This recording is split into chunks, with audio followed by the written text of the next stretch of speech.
Assalamualaikum guys, bersama saya Cikgu Dayat dalam segmen review barang padu. Baik, hari ni Cikgu nak share macam mana kita nak potong pipe copper. Ni untuk saiz 1/2. Kat sini Cikgu nak buat demo sedikit macam mana kita nak potong pipe copper. Okay. So ini adalah alat yang digunakan untuk memotong copper.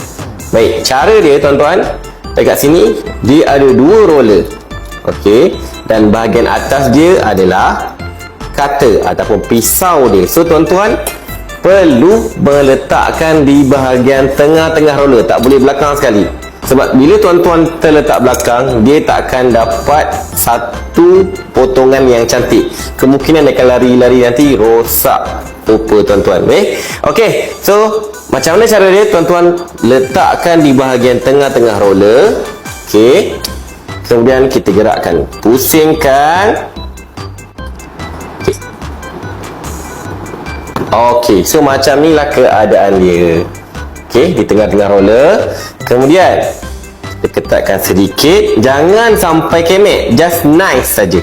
Okey, kemudian kita pusing 1 2 3 pun tak apa.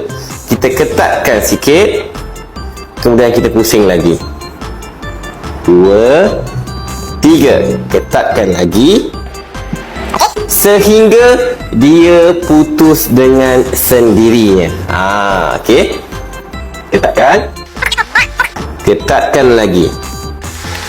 Jangan ganas-ganas, relax, santai saja.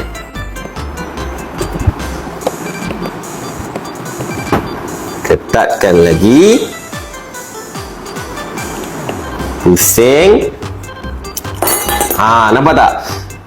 Kita ataupun saya tak perlu pun nak, bila dah dapat longkang garisan terus kepakkan. Tak boleh, nanti kuatir dalam ni dia akan ada tajam ataupun sumpit. Jadi inilah hasilnya. Okey, cantik.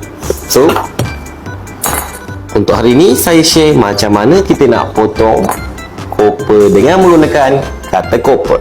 Semoga bermanfaat.